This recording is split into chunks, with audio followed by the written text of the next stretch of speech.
Well, Super Bowl 60 is over, and everybody's record is back to 0-0. Let the offseason finally commence.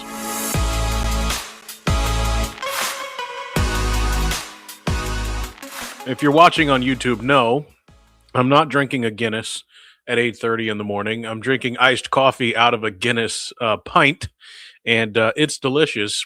Hi, hello, welcome in to the Ball Don't Lie podcast, episode number 173. I am your host, Austin Elmore. You can call me Auty. Most people do. Let's start with Super Bowl 60 because it played out kind of exactly how I expected it to play out. Seattle's defense was smothering. I was very impressed by the blitzes that they had from the secondary. If you remember last week, we talked about how there were 6.5 sacks of the season. Seattle's defense all season had 6.5 sacks from players in the secondary. That was a big piece, as far as I was concerned, going into this game of how do they blitz? What do they show Drake May at the line of scrimmage? And how does that impact his decision making? And I think you could make a legitimate argument for Devin Witherspoon being the MVP of the game based off of how good he was at blitzing off the edge in that nickel spot multiple times as a free runner, almost every time completely untouched. He said after the game there was a tell that the Patriots had that kind of signaled for him, hey, if you see this tell, go.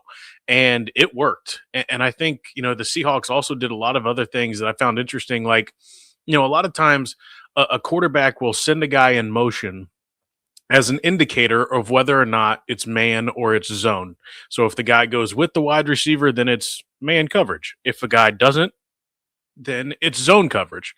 Well, Seattle would send a guy in motion with, the receiver and then just play zone coverage. That sort of stuff plays crazy mind games on a young quarterback, and Drake May just didn't have it. Drake May didn't have it at all during the postseason. His three worst games of the year were all in the postseason against three pretty good teams. If you go back and look at New England's schedule, not only was it the easiest in the NFL this year, it's the easiest in the NFL in like the last 35 years or something ridiculous like that.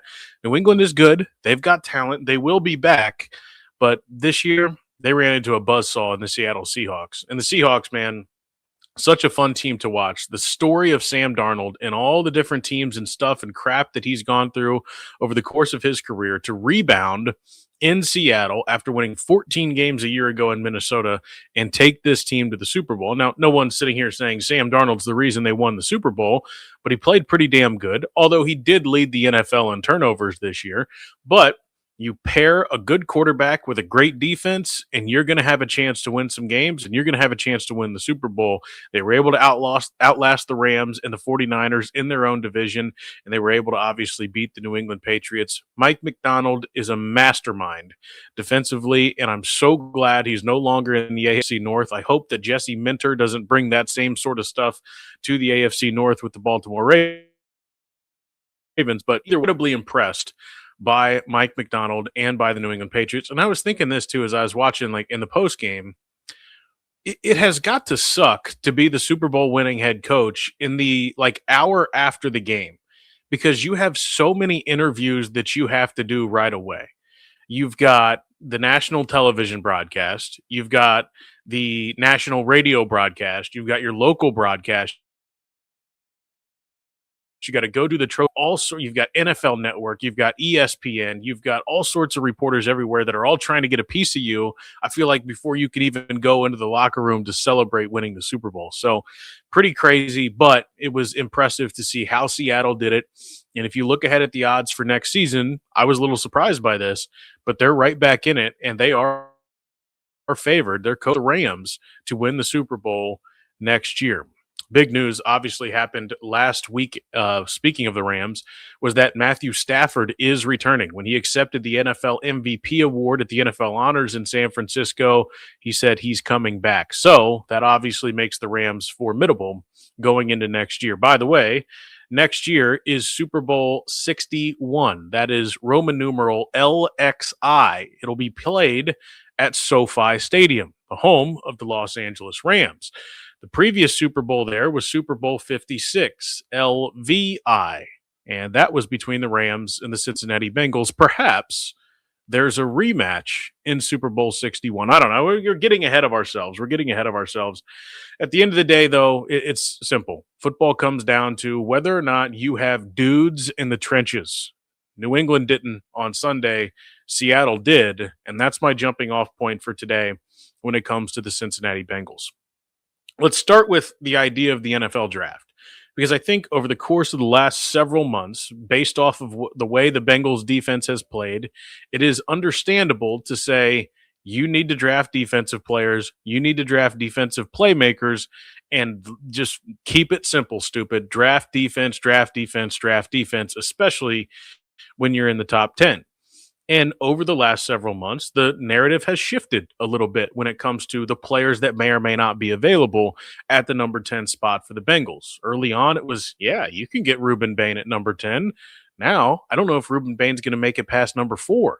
Yeah, you could get Caleb Downs. Well, can you and should you spend the number 10 pick on a safety? What about a linebacker? What about a guy like Sonny Styles? Are you willing to spend the number 10 pick on a linebacker as well?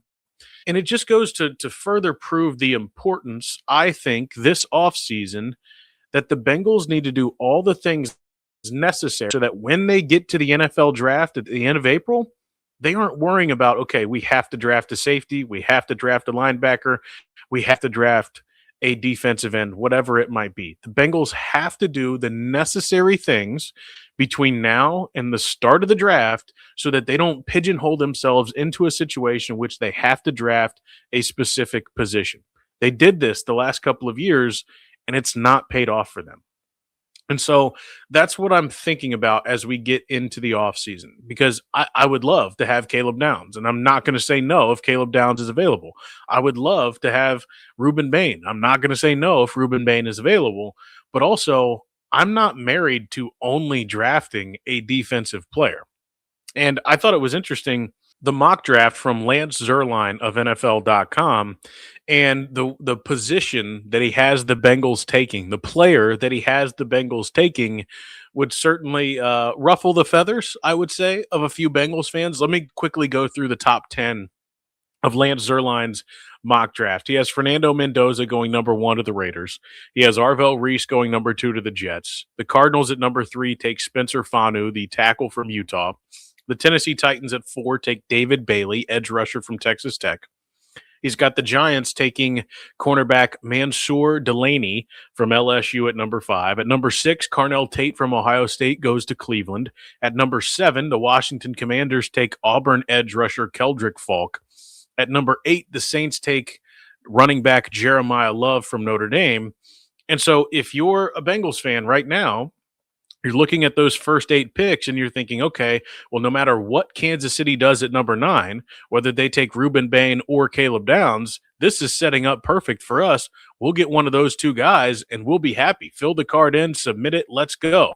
Well, at number 9, he has the Chiefs taking Reuben Bain Jr. So most Bengals fans would tell you, all right, pretty simple. Go get Caleb Downs, make him a playmaker, change the culture on the defense. Boom, this is easy. Well, instead, Lance Zierlein has the Bengals taking Francis Maui Noah. Francis Maui Noah, the offensive lineman out of Miami. He's a tackle. Here's what Zierlein says.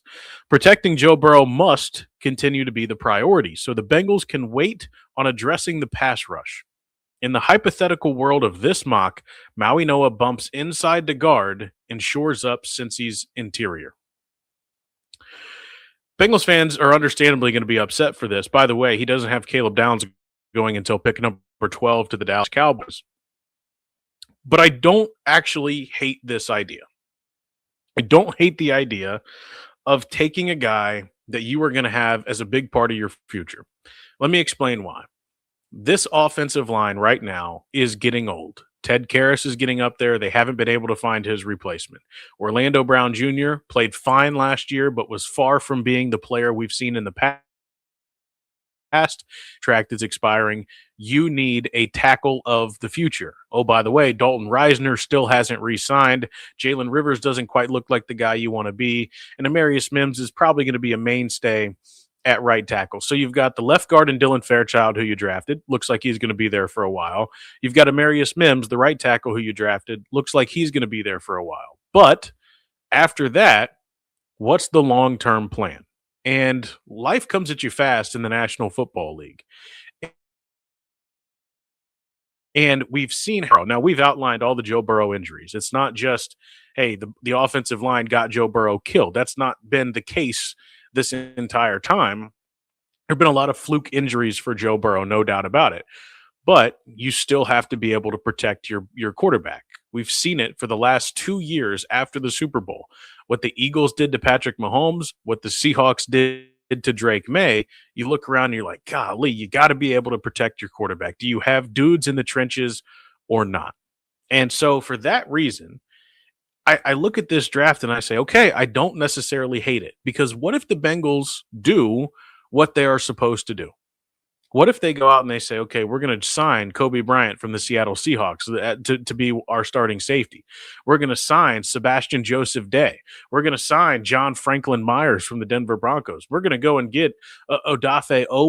We're going to bring in Draymond Jones, who was with the Baltimore Ravens last year, got traded to them. He's going to be a part of our pass rush. We're going to draft a linebacker or we're going to sign Demario Davis from the New Orleans Saints. We're going to cut ties with Trey Hendrickson. Let's say free agency happens and boom, boom, boom, the Bengals get 3 players right away that can help them.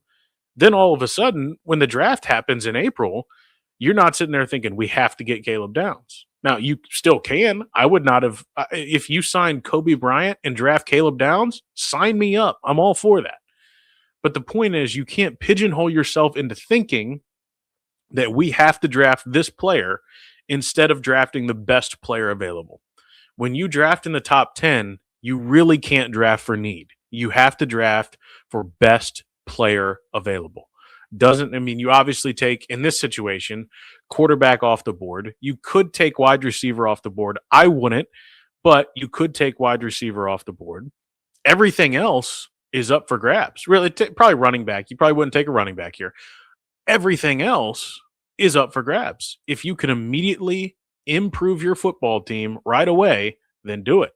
And let's say the Bengals, and in this scenario, Lance Zierlein has Francis Mauigoa moving inside to guard. Let's say the Bengals re-sign Dalton Reisner.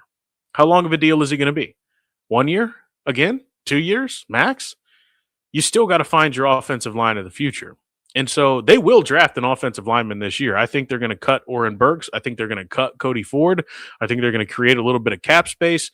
They need to find an offensive tackle, whether it's in free agency or in the draft or somewhere between now and the start of next season, and they need to begin laying the foundation for the next wave of offensive linemen that are going to protect Joe Burrow from now through the end of the decade. They've done that with Mims and Fairchild, but again, Mims has had a long injury history as well. Most of those guys were healthy all of last year. I'd say it's probably not likely that they're going to be healthy for all 17 games again next year. So that has to be front and center. The defense has to improve. I'm with you. I agree. I have no problem with them taking a defensive player, but I'm just putting it out there like, don't totally close the door on an offensive lineman for the Bengals at number 10. And you should be very open-minded to them taking every single possible thing into account and taking the best player available at number 10. But the prerequisite to doing that is making sure that you cross your T's and dot your I's in the rest of free agency in the offseason. Take care of the extensions for Chase Brown and DJ Turner and Dax Hill. Sign the linebacker. Move on from Trey Hendrickson. Get another edge rusher. Get another interior defensive lineman. Sign a safety. Do the things that you financially have the flexibility to do so that once the draft comes, we're not saying, okay, we got to get Caleb Downs or we're screwed, or we got to get Reuben Bain or we're screwed. Don't put yourself in that position. And I think the Bengals are going to be aggressive in free agency this year. I think they are going to spend and do the things necessary because they know that in a situation like this, when you're in the top 10, and this is a terrible year to be in the top 10 because there's no good quarterbacks and the Bengals don't need a quarterback historically. I mean, be a great year to be in the top 10, but this year is a terrible year. They, I think, understand, number one, the magnitude of everything that's happened for the last couple of years. And number two, also look around and say, okay, we can do this. Why wouldn't we? I expect the Bengals to be spenders in free agency. So yeah, that basically sums it up. That was the whole plan for the episode today. Probably a little shorter than anybody expected. But the combine, the NFL scouting combine, is in 2 weeks in Indianapolis. And so we'll be keeping a close eye on that. It's now become a week-long thing. I might go to the combine on Saturday and check out some of the offensive linemen. I don't know. I haven't made up my mind yet if I'm going to be able to do that or not. But I might try to do that and see what's going on. So here's how it kind of stacks up over the next couple of weeks. So the combine is 2 weeks from Monday, this past Monday, and then just under, I think 1 month from today, if I'm not mistaken, Wednesday, February the 11th, is the start of free agency. So the legal tampering period starts 2 days before, which would be Monday, and then the new league year begins at 4 p.m.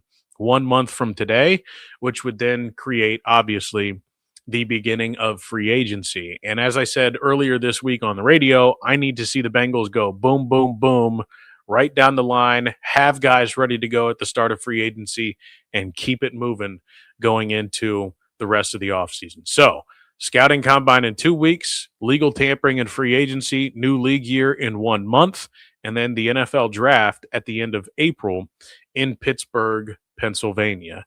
And then after that, we'll start getting into OTAs, mostly a break before training camp starts in July. All right, that does it for me. Thanks so much for listening. If you liked what you heard, be sure to follow on Twitter or anywhere on social media at Auty Elmore. That's AUTYELMORE. Be sure to share the podcast with somebody you love. It might change their life. Leave a like, subscribe, rate it 5 stars, wherever you listen. Do all those things for me, please. It really helps the podcast grow. Thanks so much for listening. We'll talk to you again next week right here on the Ball Don't Lie podcast. And as always, have fun, be safe, go Bucks.